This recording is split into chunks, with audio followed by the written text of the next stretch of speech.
Boa tarde, tudo bem? Eu sou André Tobias, monitor de processo do trabalho, e hoje nós vamos fazer a mega revisão para a prova integrada. Na aula de hoje, nós vamos abordar temas relativos à matéria de processo do trabalho e também sobre alguns conceitos de direito do trabalho. Porque eu vou abordar os dois temas na aula de hoje, diferentemente das aulas anteriores. Porque a prova integrada, ela aborda diversos temas de forma multidisciplinar. Então, para vocês entenderem algumas questões, nós vamos precisar relembrar alguns temas, tá bom? Mas, basicamente, vai ser cobrado para vocês na prova integrada, de forma mais ampla e geral, 3 temas de processo, que são competência, audiência trabalhista e inversão do ônus da prova. São 3 temas que já foram objeto de revisão aqui e também foram abordados na primeira prova de vocês, mas como a revisão é maior e abrange todas as turmas, nós vamos relembrar esses temas e vamos relembrar também princípios processuais que vão ajudar vocês a responder as questões. Como eu disse, eu vou precisar tanto do direito material e tanto do direito processual na aula de hoje para contextualizar vocês e para ajudar vocês no momento oportuno de prova. Então,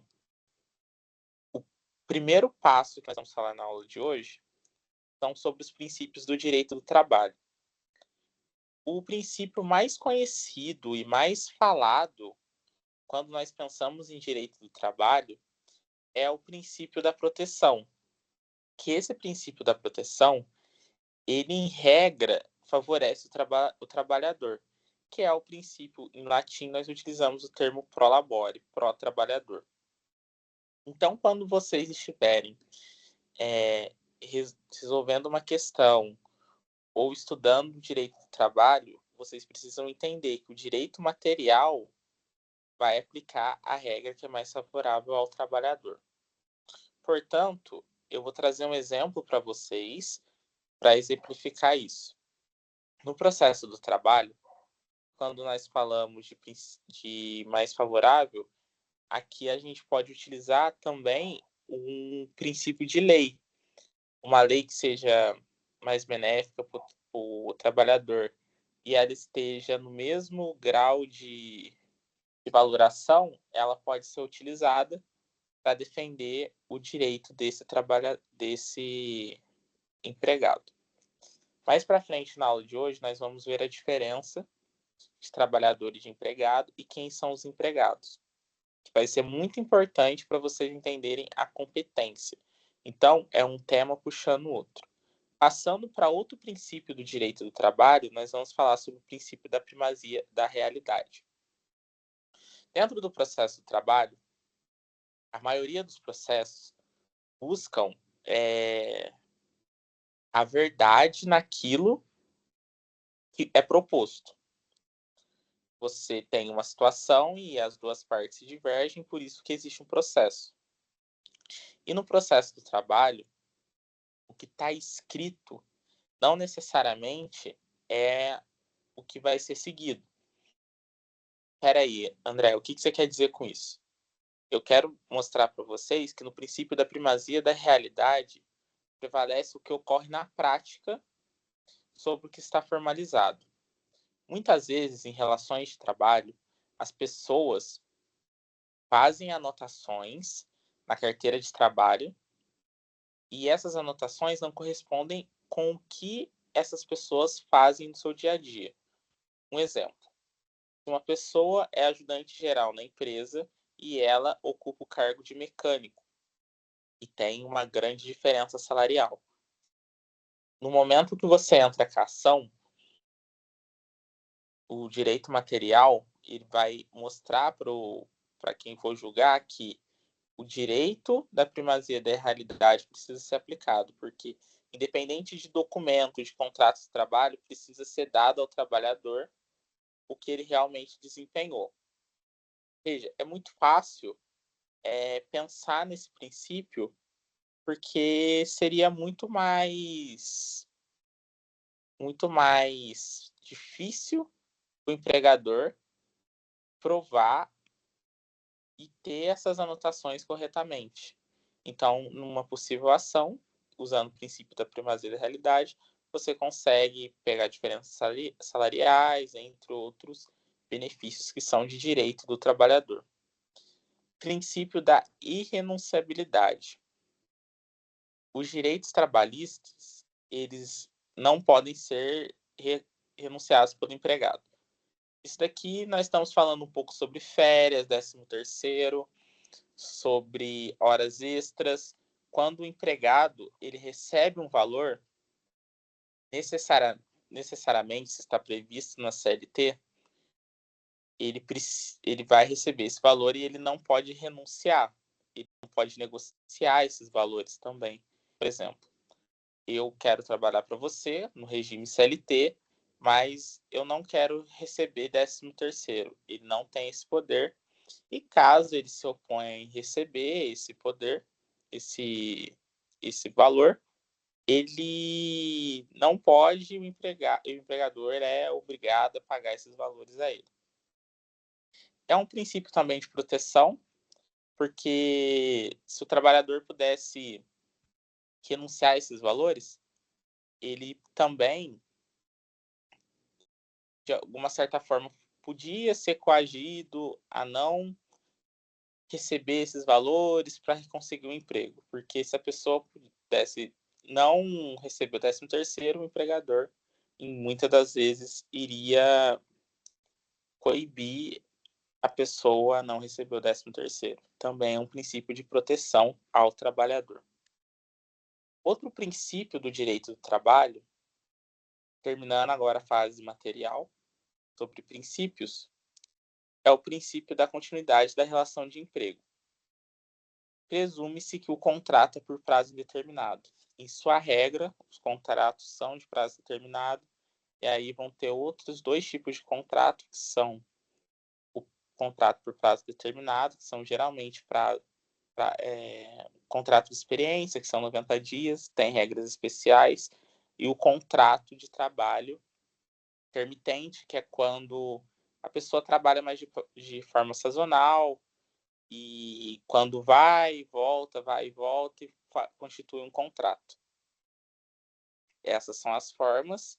E também o princípio da intangibilidade salarial. Esse princípio é muito simples, salvo algumas exceções, como uma possível convenção coletiva, um acordo de trabalho. O empregador ele pode ter o seu salário reduzido. Ao contrário disso, não pode. Então, o salário do trabalhador é quase que um direito adquirido dele dentro da empresa. No momento que você adquiriu o seu salário, ele não volta, ele não pode ser reduzido. Aqui nós acabamos de concluir o direito material, passamos pelos principais princípios, tem mais princípios dentro do direito do trabalho material, mas agora eu vou trazer para vocês alguns princípios também do direito processual, para vocês entenderem um pouco sobre o que eu vou falar na aula de hoje. A junção dos dois princípios, tanto do princípio do direito material e tanto do princípio do processo de trabalho, são extremamente necessários para vocês entenderem o que uma coisa está ligando à outra e também para resolver as questões. O princípio da celeridade no processo de trabalho, como eu disse nas primeiras aulas, quando nós falamos de processo de trabalho, são processos que tratam sobre o verbo alimentar. E quando se trata de verbo alimentar, é necessário rapidez.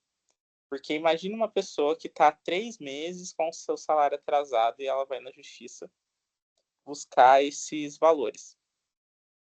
Seria muito ruim para ela se ela demorasse para receber esses valores, porque acumula dívida, e quanto mais rápido o Estado oferecer a sua tutela jurisdicional, melhor é para a pessoa. Sem dúvidas, o Estado oferecer um processo rápido, de forma célere, é o principal dentro do processo de trabalho. Um dos principais princípios é o da celeridade. Tanto é que um processo trabalhista é muito mais rápido que um processo das outras justiças por ter esse princípio. Você pode observar também esse princípio dentro da audiência. As audiências trabalhistas, em regra, são unas. Ou seja, essas audiências, elas ocorrem uma vez só e é resolvida de uma forma rápida e tudo é resolvido naquele dia. E também o princípio da oralidade. O princípio da oralidade é que preferencialmente os atos são orais. Quando você interpõe quando você apresenta uma ação na Justiça do Trabalho, você necessariamente não precisa nem de advogado, que é o princípio do ius postulante. Em alguns casos, tem as exceções, e esse princípio da oralidade você pode ir na vara do trabalho e falar por serventuário que aconteceu, ele vai tomar termo e vai iniciar a sua reclamação trabalhista. E no momento da contestação, a contestação pode ser apresentada tanto escrita e tanto falada. E isso facilita muito no processo de trabalho. Não só isso, também tem o princípio da concentração, que é o que eu falei para vocês, a audiência, em regra, é única. Tem alguns casos que o juiz ele tem a faculdade de decidir se vai ser uma, se vai precisar de mais duas, porque tem alguns momentos, alguns casos no processo de trabalho que não é melhor as partes terem contato. E aí ele pode decidir dividir as audiências. Se for algum tema muito extenso, que precise ouvir testemunhas ou perito, ele pode dividir, mas isso é da alçada do juiz. Quem decide isso é o juiz. Simplicidade, como eu falei, precisa ser rápido. O processo de trabalho, em sua regra, ele precisa ser rápido. Ele não pode demorar, porque senão, como nós estamos falando de verbo alimentar, ele perde o seu efeito. Busca da conciliação. Esse aqui é um conceito muito próprio do direito do processo de trabalho. Quando você acompanha uma ação trabalhista, o juiz, em alguns momentos, parece que quer de toda forma que tenha um acordo, que as pessoas proponham o acordo. Tanto é que a ação trabalhista, respeitando esse princípio, começa com a pergunta. Há conciliação entre as partes? Há proposta de acordo? As duas partes negam. E aí, no momento de audiência, na audiência, o juiz vai propor falar que não tem. O juiz vai falar que, já que não tem, ele vai decidir. 2 pontos importantes sobre conciliação. Esse princípio, ele vem, se vocês quiserem guardar, é histórico, porque a Justiça do Trabalho, ela recebe o primeiro nome como juntas de conciliação. Então, antes da própria vara do trabalho existir, já existia algo que chamava junta de conciliação. Então, ele é um princípio que existe no processo do trabalho antes mesmo de existir varas do trabalho. Então, ele é muito importante dentro do direito do trabalho. Também, ele liga muito com o primeiro, né? Quanto mais rápido tiver um acordo, mais rápido é o processo e mais rápido a pessoa vai ter o seu direito satisfeito. Antes de eu falar sobre competência, principalmente de competência material, eu preciso falar sobre o que é o empregado. Trabalhador e empregado, por mais que pareçam ser a mesma coisa, não são. E também nem toda prestação de serviço quer dizer que a pessoa é empregadora. No Brasil, atualmente, todos os processos que falam sobre esse assunto, sobre vínculo empregatício, se pessoa jurídica tem direito ou não a vínculo empregatício, estão sobrestados para a decisão da STF. Enfim, empregado, em regra, o que a lei entende como empregado? O empregado, necessariamente, ele precisa ter pessoalidade. O trabalhador não pode se fazer ou substituir por outra pessoa. O que nós entendemos como isso? Nós entendemos que quando eu, André, chego na empresa e tenho uma função que era designada para mim, como uma máquina, por exemplo, essa máquina, só quem pode operar é o André e não pode ser operado por outra pessoa. Quando existe isso, eu não posso ser... Existe pessoalidade, mas pode ter pessoalidade e não ter outros. Mas um exemplo de não pessoalidade é quando você chega na empresa e aquela máquina pode ser ocupada por qualquer pessoa. Ou você pode mandar alguém para fazer. O melhor exemplo é, eu posso mandar qualquer pessoa para operar essa máquina, não faz diferença. Esse serviço estando pronto, o André não precisa estar aqui, pode ser operado pelo Marcos, pode ser operado pelo João, independentemente. Não eventualidade, o trabalho, ele... Quando a gente fala de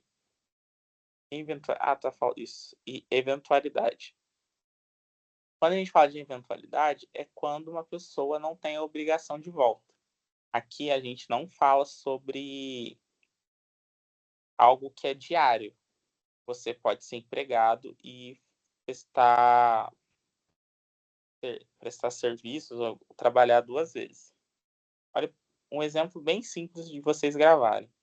Quando você chama um eletricista para trocar 5 lâmpadas na sua casa, durante 5 lâmpadas na sua casa no mês, mas em nenhum momento você falou que ele... Em nenhum momento você chegou, falou, da próxima vez você volta, você tem que estar aqui. Ele prestou serviço para você 5 vezes, mas ele não foi seu empregado. Mas quando você contrata um eletricista e fala para ele, espero que amanhã você volte. Você tem que estar aqui esse horário. Volta. Você espera que ele volta, isso é eventualidade. A espera de voltar não é ocasional, não acontece às vezes. Geralmente, nós lavamos os nossos carros de uma forma ocasional. Você não espera que a pessoa venha aqui e bata um ponto para lavar o seu carro. É uma mera prestação de serviço. Não existe eventualidade. Você pode lavar seu carro, pedir para uma pessoa lavar seu carro hoje, amanhã, todas as vezes semana, ou pedir uma vez no ano. Não existe expectativa de volta. Quando nós falamos em eventualidade, nós precisamos pensar na palavra expectativa de volta. Subordinação é quando você está sujeito à ordem e controle do empregado, que é geralmente ligado ao horário, à ordem. Se existe uma pessoa acima de você que estabelece ordens para você, você é subordinado.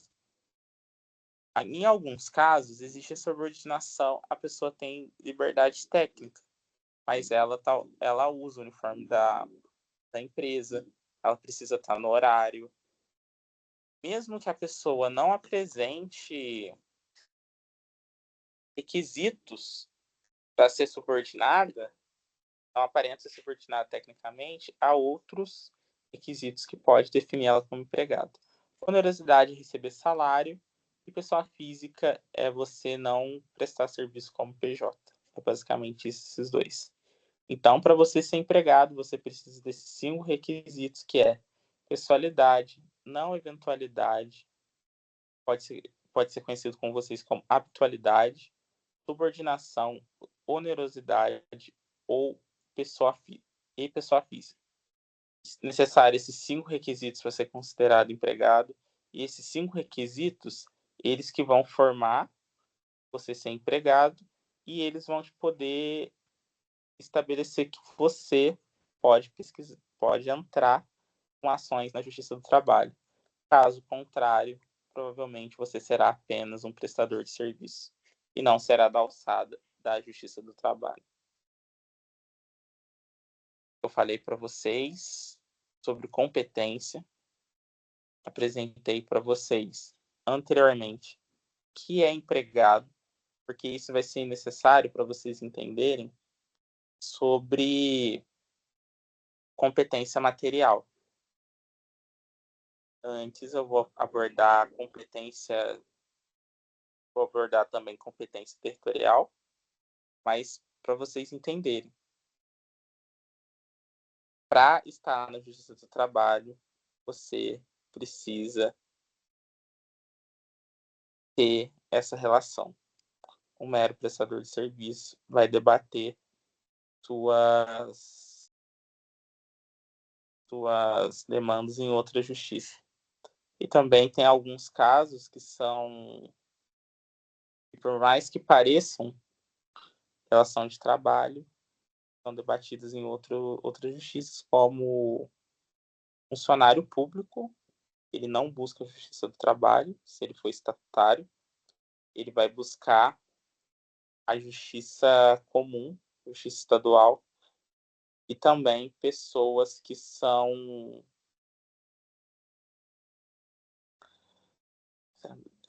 estatutário, tem mais um que são os advogados, que também eles buscam a justiça estadual para debater sobre honorários advocatícios.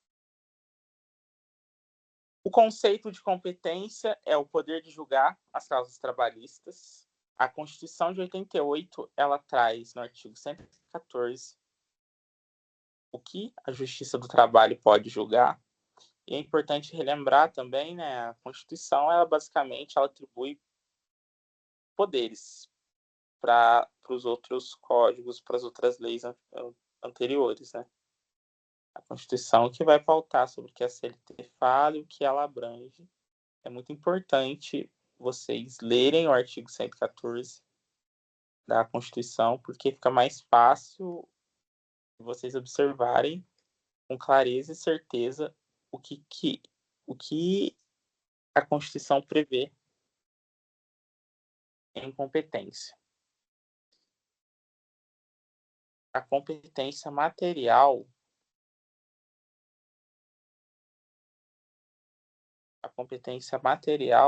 ela tem natureza de causa, a relação de trabalho, e tem a competência material, que é sobre o local da prestação de serviços, e a funcional são as instâncias.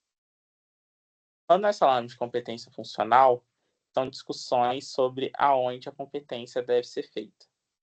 Agora, para quem está anotando a aula de hoje, é necessário praticamente desenhar isso, para vocês gravarem. Por quê? Não existe conflito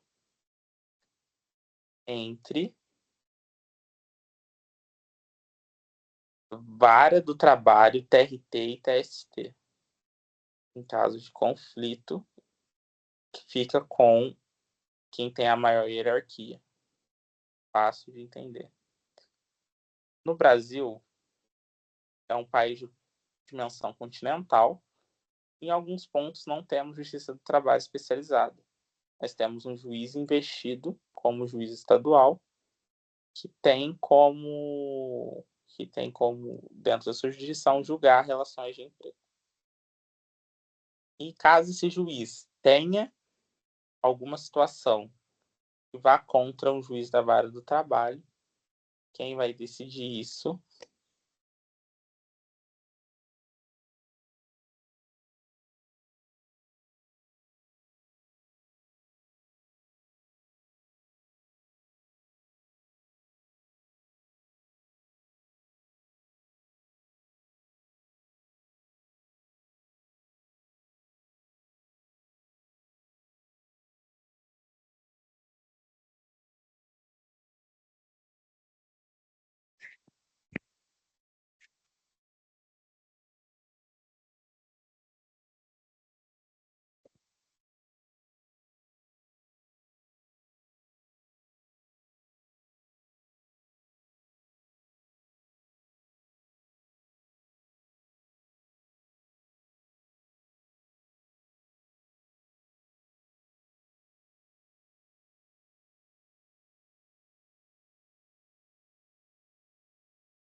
Quando se tem um conflito entre o juiz estadual e o juiz do trabalho, quem decide é o TRT. Quando se tem disputa entre varas do trabalho, quem decide é o TRT. Quando se tem conflitos entre TRT, quem decide é o TST. Quando tem conflito entre TST e TJ, quem decide é o STF. Em matérias de conflito de competência. Então, basicamente, é isso a competência funcional. O exemplo que eu trouxe para vocês na aula de hoje é que o empregado de Pinda aciona a empresa de Guará, ele precisa propor a ação no foro da prestação de serviços em regra. Na aula de hoje nós vamos ver algumas exceções. O conceito de competência material é que ela define quais são julgados pela Justiça do Trabalho, como eu falei, tem como base 114 da CLT.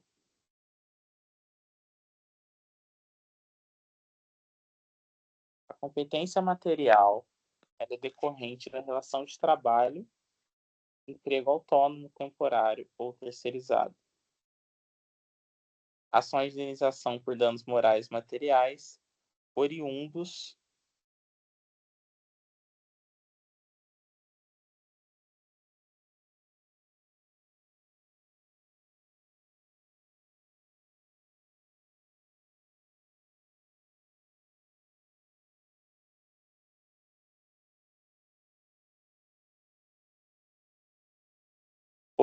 da relação laboral. Controvérsias sindicais, cumprimento de acordos coletivos, contribuições previdenciárias decorrentes de sentenças trabalhistas, questões de trabalho, portuário, rural e doméstico. É isso que é a competência material. O primeiro, nós estamos falando de relações de trabalho, de emprego, autônomo, temporário e terceirizado.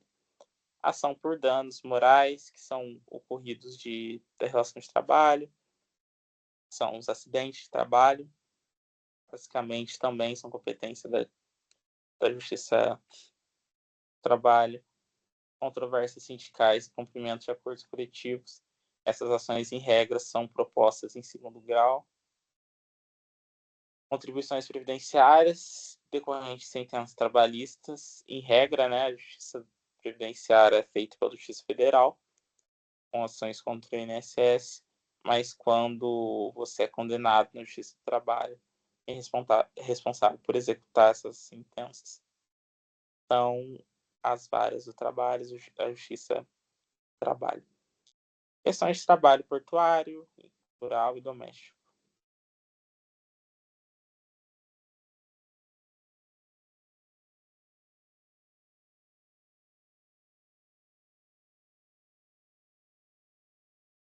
Quando eu falo de competência territorial, é necessário observar todas as formas de trabalho que existe no nosso país e quais estão previstas em lei.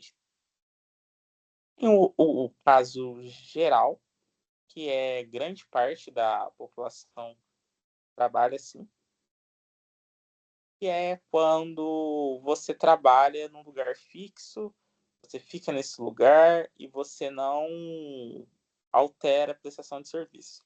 Então, se você é lotado numa empresa em Cruzeiro, você trabalha todos os dias em Cruzeiro, e o local para você propor ação vai ser em Cruzeiro, que é o foro competente.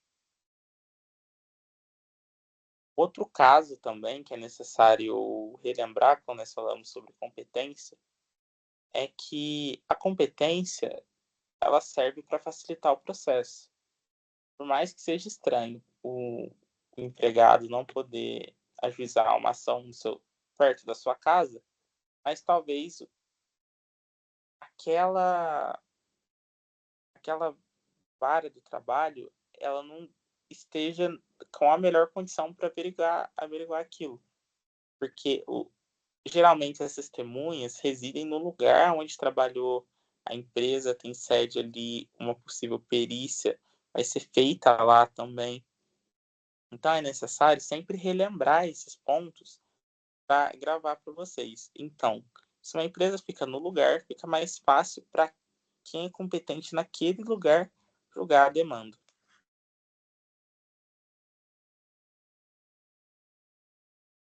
Aqui eu coloquei alguns pontos, né? A regra geral é que é competente o foro do local da prestação de serviço, ainda que o contrato tenha sido firmado em outro município ou estado. Agora, nós vamos falar um pouco sobre os empregados viajantes. Quem são os empregados viajantes? No slide está assim. Podem ajuizar ação no local da contratação ou no domicílio do empregado. O empregado viajante, ele é aquela pessoa que não tem sede fixa. Geralmente são revendedores.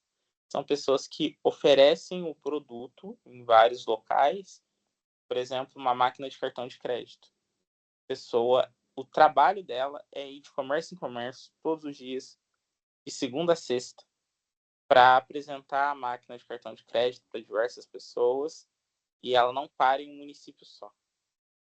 Em regra, é no local da contratação que é feita a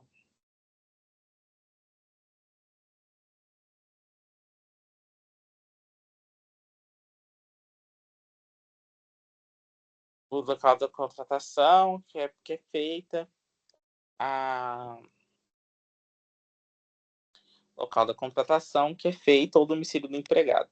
Então, quando nós estamos falando sobre o empregado viajante, nós precisamos relembrar de alguma forma o porquê disso, né? A empresa não tem sede, então vamos prever que o lugar onde eles assinaram é o lugar onde eles podem estabelecer ou no lugar onde o empregador trabalhou.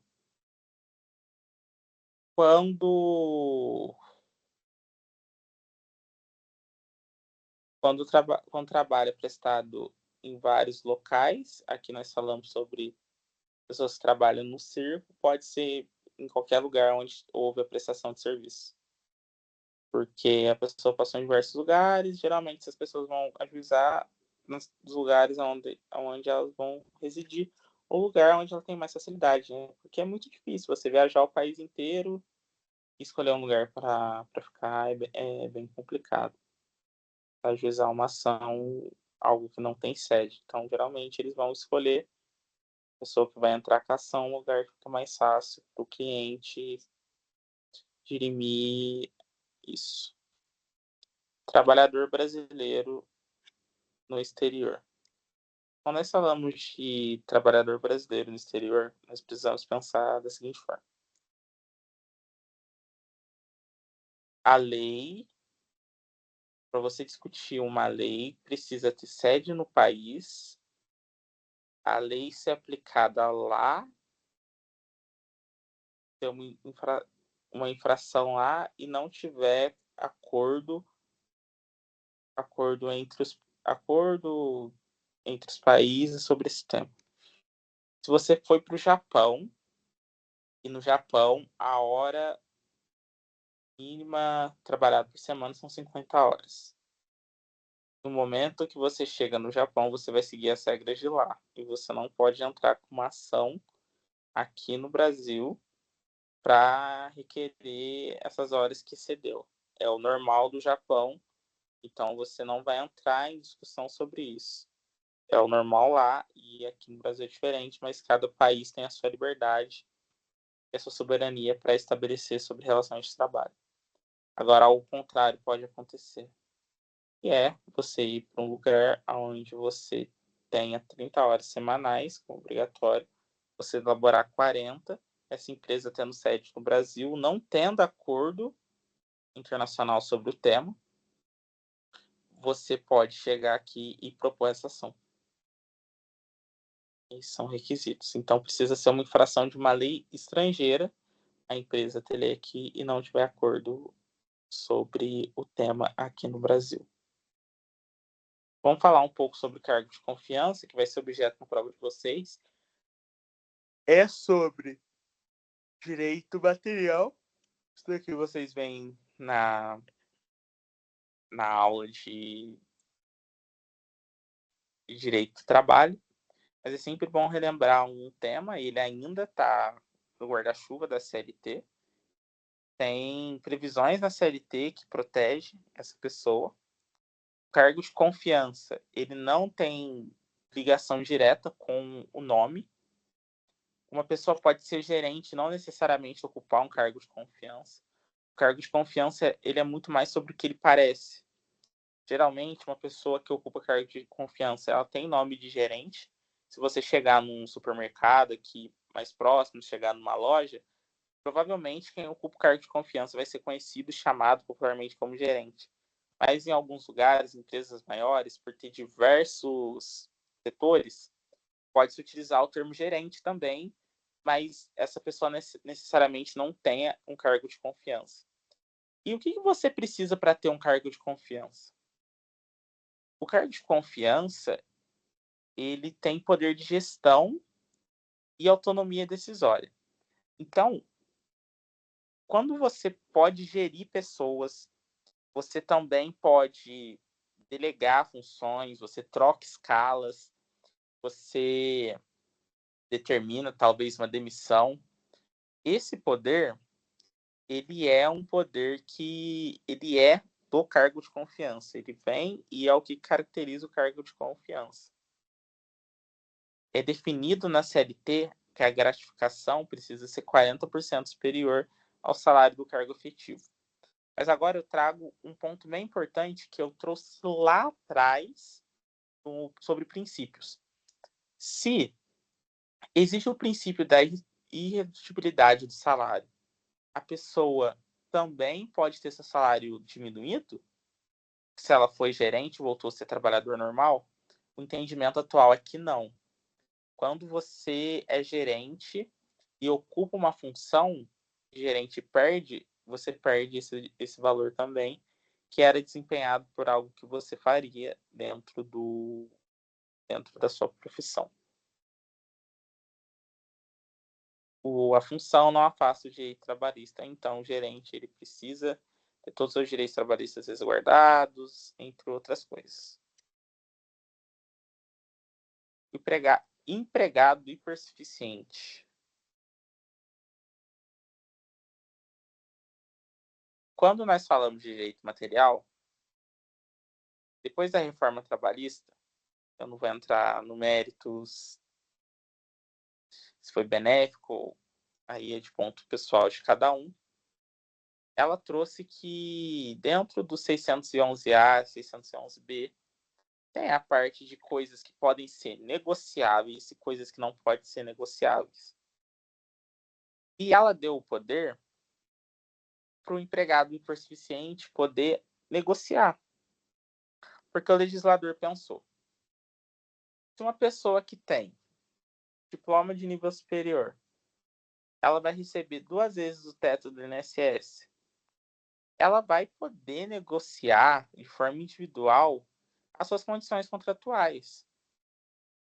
E esse acordo, ele é tão forte que se ele violar a convenção coletiva, o acordo de trabalho vai permanecer o acordo feito na empresa. E ele pode falar sobre tudo que está lá no artigo 611A, o que é proibido, e o 611B, que é liberado, ele pode negociar sobre tudo aquilo. Então, o legislador fala, essa pessoa é forte, ela não precisa de tanta proteção, porque essa pessoa tem ensino superior, ela ganha bem, então ela basicamente é uma pessoa que ela consegue. Então, o legislador, ele abriu essa brecha para existir um empregado hipersuficiente.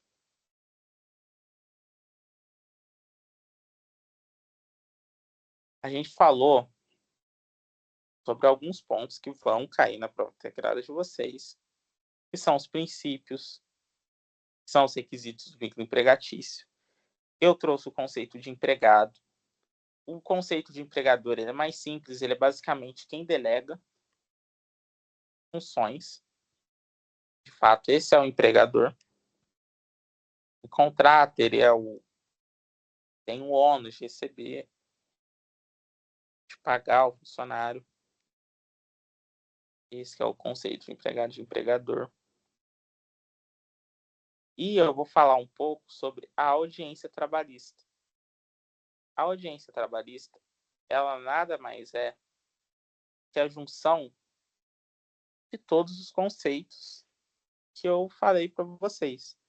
Porque lá no começo da aula,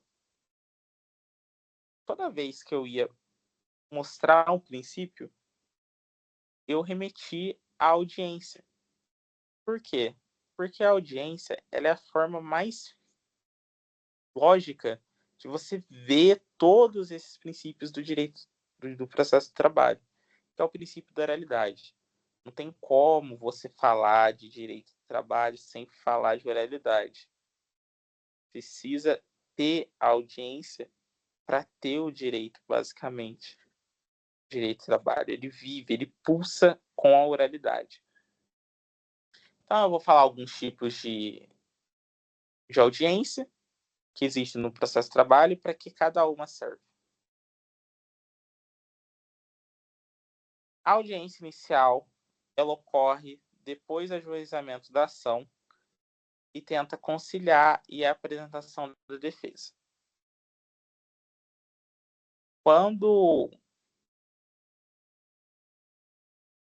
tem uma ação, como eu falei, toda audiência trabalhista começa com a pergunta se tem proposta de acordo. Nesse caso, se não houve prestação de acordo, apresentação de acordo, você vai apresentar a defesa. Aí tem a aluna que eu falei, que concentra tudo num lugar só, é a mais comum, é o que mais tem. Então, geralmente, se apresenta a contestação, aí ali no momento da audiência mesmo, se apresenta a réplica. Instrução e julgamento segue os moldes do processo civil, que é a audiência que você colhe prova oral, pericial e documental. E razões finais para a sentença, se necessário.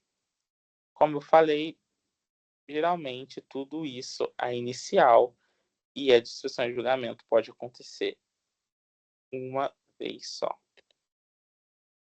No começo da aula, eu falei que da alçada, dentro do guarda-chuva do processo de trabalho, seriam abordados 3 temas que seriam objeto de prova integrada. Eu falei sobre as audiências e sobre competência. Outro ponto que é necessário vocês prestarem bastante atenção na revisão de vocês é a inversão do ônus da prova. A inversão do ônus da prova, ele deve provar, em regra, por exemplo, uma ação, essa ação, ela tem como principal meio de prova provar os fatos constitutivos do seu direito e os impeditivos e modificativos ou extintivos do direito. Quando o empregado entra com uma ação, ele precisa apresentar que ele precisa daquele direito. Por exemplo, ele fala, eu recebi horas extras. Então, provavelmente, ele vai entrar com alguma testemunha, ele pode apresentar um aplicativo de localização, que ele estava ali, foto, vídeo da empresa funcionando, além do horário, conversas com o empregador, ou um cartão de ponto modificado. E dentro desse cartão de ponto modificado, você pode prestar o seu fato constitutivo. E cabe ao empregador mostrar que aquele fato não deve prosperar. Esse fato que não prospera, ele precisa ter provas também. E aí você mostra o pagamento das horas extras que você já tinha sido pago, ou que a pessoa não fez, que mostra o cartão de ponto ela batendo no horário. Mas como nós vemos, o processo de trabalho tem o princípio da primazia da realidade. Então, muitas vezes, a pessoa não tem esse direito, não tem esse direito como uma forma de provar. Aí que entra a inversão do ônus da prova. Quando uma empresa está munida do cartão de ponto, é necessário que você peça a inversão do ônus da prova. Porque a maioria da documentação trabalhista fica em posse da empresa. Documentação previdenciária, documentação sobre condições de trabalho, os laudos, né, previdenciários, a LTCAT, fica em posse da empresa, grande parte de perfil profissional gráfico previdenciário fica também com a empresa. Então, aí você pede a inversão do ônus da prova.